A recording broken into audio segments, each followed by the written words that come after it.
할렐루야. 오늘은 창세기 50번째 말씀입니다. 지난번에는 창세기 12장 말씀을 통해서 환경을 통한 하나님의 훈련과 축복에 대해 나누었습니다. 오늘부터는 창세기 13장을 통해 하나님을 통한 훈련과 축복에 대해서도 나누기 원합니다. 창세기 13장에는 이제 아브라함이 애굽에서 나와서 다시 이스라엘로 올라갑니다. 창세기 12장 3절에서 4절입니다. 그가 네게브에서부터 길을 떠나 베델에 이르며 베델과 아이 사이 곧 전에 장막 쳤던 곳에 이르니 그가 처음으로 제단을 쌓은 곳이라. 그가 거기서 여호와의 이름을 불렀더라. 아멘. 아브라함은 베델과 아이라는 지역 사이에 도착했습니다. 이전에 장막을 쳤던 곳에 도착한 것입니다. 그런데 그곳이 어떤 곳입니까? 그곳은 아브라함이 처음으로 단을 쌓고 여호와 이름을 불렀던 곳입니다. 하나님께 처음 예배드리고 하나님 이름을 불렀던 의미 있는 곳입니다. 이것을 볼 때 우리는 무엇을 알 수 있습니까? 아브라함이 애굽에 내려갈 때에 불신앙으로 애굽에 내려갔다가 그 믿음을 회복하고 또 회개할 때는 그 옛사랑, 옛 첫사랑, 그 처음 하나님을 섬기고 처음 하나님의 이름을 불렀던 그곳으로 돌아온 것을 말합니다. 우리도 마찬가지입니다. 믿음이 없어지면 지금의 신앙이나 교회에서 받는 훈련이 어려워집니다. 버겁게 느껴지고 부담이 되기 때문에 하나님의 음성도 듣지 않고 자기 생각대로 교회에서 떠나서 애굽으로, 즉 세상으로 나아가게 됩니다. 여러분, 세상에 내려가봤자 좋은 일들이 있습니까? 한두 달 지나고 나면요, 편하고 좋을지 몰라도 그 다음에는 기쁜 것도 없고 실패와 좌절을 경험하고 오히려 죄 가운데 빠지게 됩니다. 세상으로 떠나면 그 고난과 하나님의 징계를 통해서 몸도 망치고 마음만 상합니다. 교회를 떠나서 사는 것은 뻔합니다. 안 봐도 다 같은 코스를 다 돌아다니게 되어 있습니다. 교회를 떠나서 죄에 안 빠지는 사람이 어디 있습니까? 100% 아무도 없습니다. 교회를 떠난다는 것 자체가 이미 사단의 미혹을 받아서 사는 것이기 때문에 전폭적으로 사단의 도구로 사용되는 것입니다. 그래서 실컷 사단에게 이용당하다가 사단에게 내팽겨 칠 때에 그 찢겨진 마음, 좌절된 마음, 상한 마음을 통해서 하나님은 다시 그 기회를 사용하십니다. 그 교만한 것을 끊게 하고 자만했던 그 마음을 낮추고 겸손하게 해서 다시 하나님께로 돌아오게 합니다. 그리고 여호와의 이름을 처음 불렀던 그곳으로 돌아오는 그 아브라함과 같이 돌아오게 하는 것입니다. 사랑하는 여러분, 하나님 앞에 지혜로운 자는 하나님의 말씀을 따라 순종하는 사람입니다. 하나님이 말씀으로 경책하고 징계하고 경고하실 때 그 말씀을 듣고 순종하는 사람이 가장 지혜로운 사람입니다. 그런 사람은 매맞지 않고 그냥 하나님께 돌아갈 수가 있습니다. 기도하고 그냥 눈물로 돌이킵니다. 부모님들이 아이들을 키울 때 똑같습니다. 부모님이 아이들에게 말로 할 때 이 듣는 자녀들이 있습니다. 그러나 너 그러면 안 된다, 그러면 안 된다, 너 그러다가 매 맞는다, 이 말을 듣고 돌이키는 아이들이 있다는 것입니다. 그런데 계속 경고를 하는데도 불구하고 부모의 말을 안 들으면 어떻게 됩니까? 그런 아이들은 결국 부모에게 매를 맞습니다. 그렇게 매를 맞아야 말을 듣습니다. 매 맞으면 결국은 누가 손해입니까? 자기만 손해입니다. 자기만 아프고 뒤늦게 나중에 부모님만 원망하고 불평합니다. 하나님도 똑같습니다. 하나님께서 어떤 방법으로든 우리에게 말씀하실 때에 경고를 받고 돌아오면 그 사람은요, 겸손한 사람입니다. 말씀에 순종하는 사람이 가장 겸손한 사람입니다.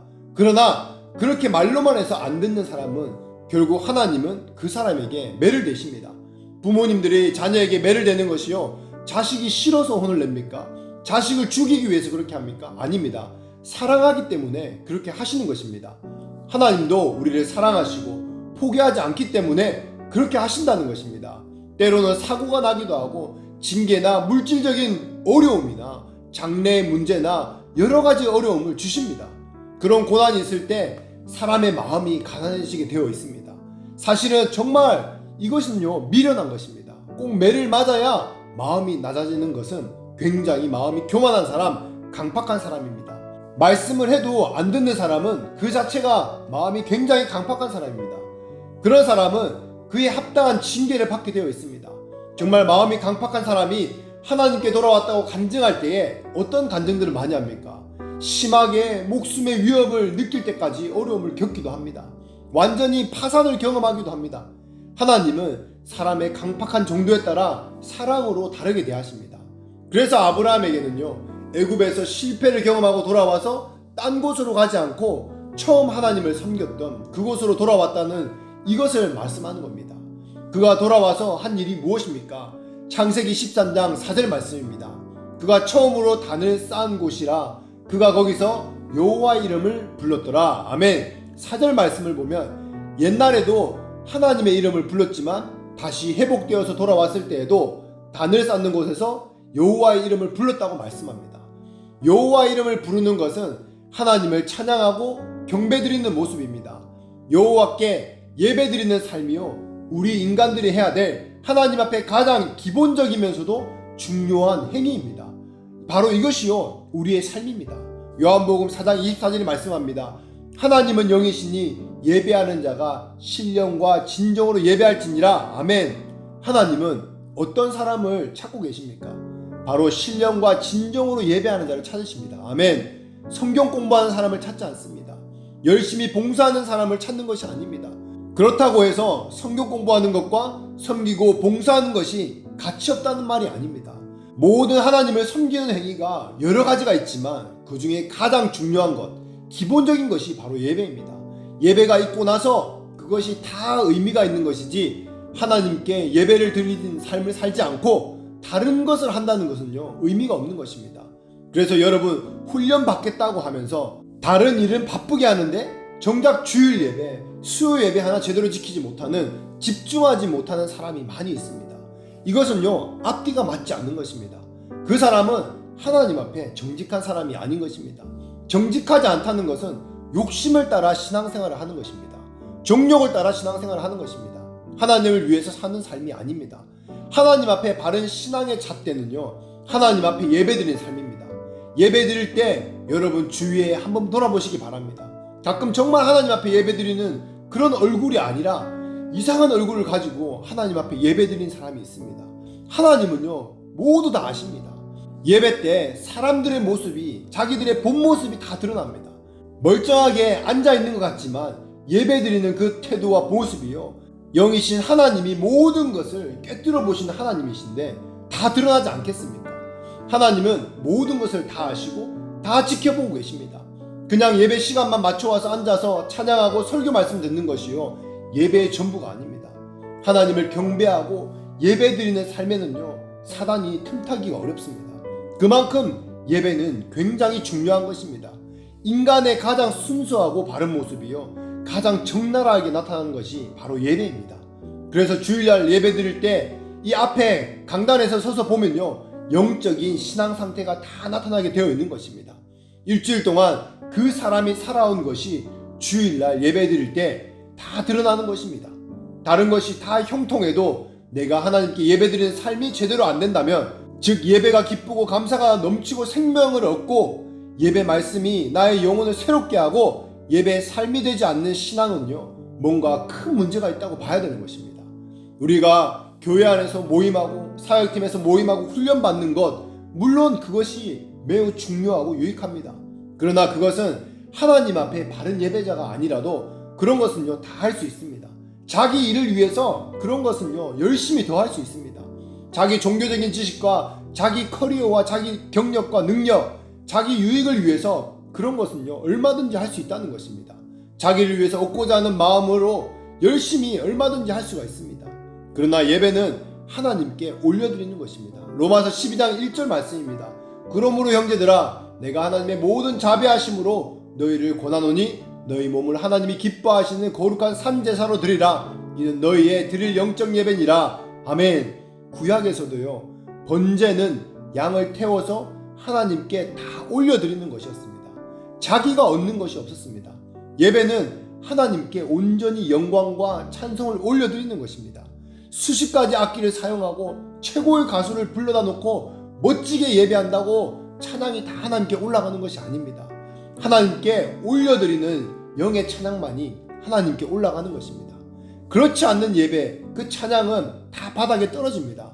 하나님이 받지 않으십니다. 기도도 마찬가지입니다. 예배도 마찬가지입니다. 아멘. 사실 예배는 그 가운데 많은 치유가 일어나고 회복이 일어나고 회개가 일어납니다.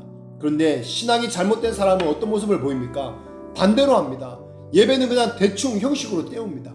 그러나 반대로 소그룹, 이 작은 모임, 사역이나 훈련 이런 거에는요 목숨 걸고 집중하는 사람들이 있습니다. 뭔가 거꾸로 하고 하나님을 섬긴다는 것입니다. 즉 하나님과 접촉점이 없기 때문에 그런 현상이 일어나는 것입니다. 예배를 통해서 하나님을 만나지 못하니까 그 다른 방법으로 그것을 해소하는 것입니다. 그런데 예배만 잘 드려도 우리의 신앙은 획기적으로 변화되어 있습니다. 돌파가 일어납니다. 기적이 일어납니다. 회개가 일어납니다. 아멘. 그래서 아브라함이 가는 곳마다 여호와 이름을 불렀습니다. 이것이 예배를 드리는 것을 말합니다.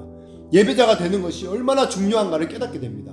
아멘. 아브라함이 창세기 13장에 와서 어떤 어려움들을 겪게 됩니까? 우리가 사는 인생 중에 어려움이 없으면 좋겠지만 어려움이 떠나질 않습니다. 특별히 믿는 그리스도인들에게는 어려운 고난이 아마 끊이질 않습니다. 그것을 꼭 부정적으로 바라보기보다는 하나님의 간섭하심이고 하나님이 이것을 통해서 우리를 훈련시키는 도구이기 때문에 긍정적으로 받아들이면 그 고난 때문에 우리가 영적인 생명을 떠나지 않게 되는 것입니다. 고난이 없으면 여러분 행복할 것 같습니까? 고난이 없으면요 거의 우리들은 99% 세상으로 빠지게 되어 있습니다. 아브라함은 하나님 앞에 온전한 삶을 회복해서 예배도 드리는데 또 어려움이 옵니다. 그리고 이것을 이상하게 생각할 필요가 없습니다. 이번에 어떤 어려움들이 옵니까? 전에는 물질이 너무 없어서 어려웠다면 이제는요 신기하게 반대로 너무 재산이 많아서 또 다른 어려움이 생깁니다. 창세기 13장 5절에서 6절 말씀입니다. 아브라함의 일행 롯도 양과 소와 장막이 있으므로 그 땅에 그들이 동거하기에 넉넉하지 못하니 이는 그들의 소유가 많아 동거할 수 없었음이니라. 아멘. 소와 양이 너무 많아가지고 롯의 소유와 아브라함의 소유를 다 한 장소에 포용할 수가 없어서 서로 목자들끼리 다투는 것입니다. 갑자기 너무 부자가 되다 보니까 또 너무 많아서 이런 어려움들이 일어나게 되는 것입니다. 소유가 적을 때는 오히려 조카 롯과 아무런 그런 어려움이 없었습니다. 인간관계에 어려움이 없었습니다.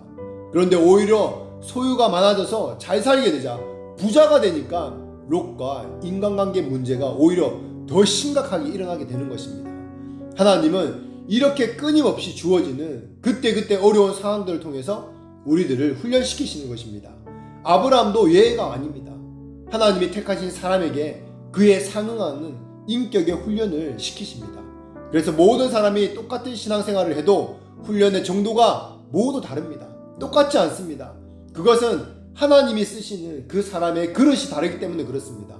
그래서 훈련 강도가 세고 고난이 많은 사람은 오히려 하나님께 감사해야 될 조건이 되는 것입니다. 아멘. 가끔 훈련받는 입장에서 너무 힘들고 감당하지 못할 정도로 고생이 많고 그런 생각을 많이 할 때가 있습니다.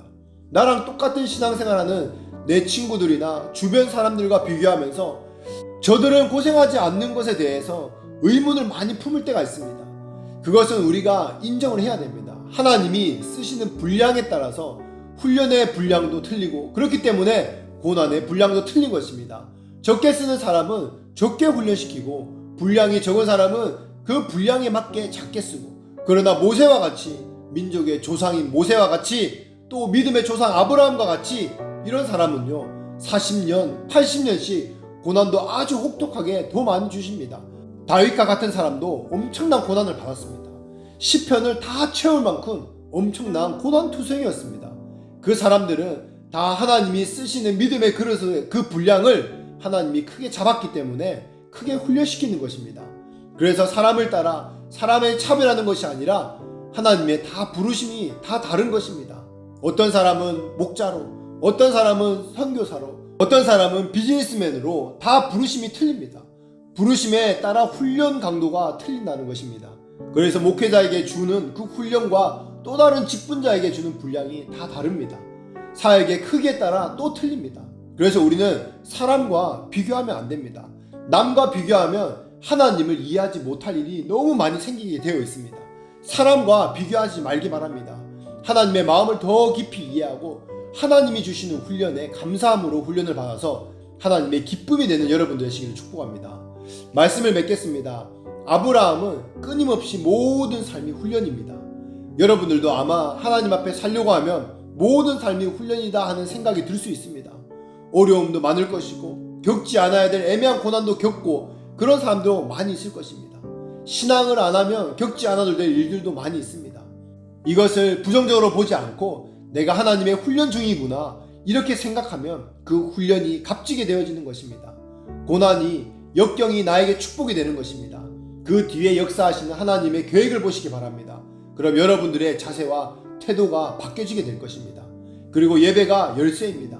하나님 앞에 훈련받고 또 교회 안에서 사역하고 섬기고 봉사하고 많은 일들도 중요하지만 예배에 승리하지 못하고 예배 가운데 하나님을 경험하지 못한다면 무언가 잘못된 것입니다. 그때는 다시 하나님 앞에 돌이키고 회복해야 하는 것입니다. 오늘도 하나님 앞에 그 예배로 승리하며 훈련 가운데서도 하나님을 경험하는 하루가 되시기를 예수 이름으로 축복합니다. 아멘.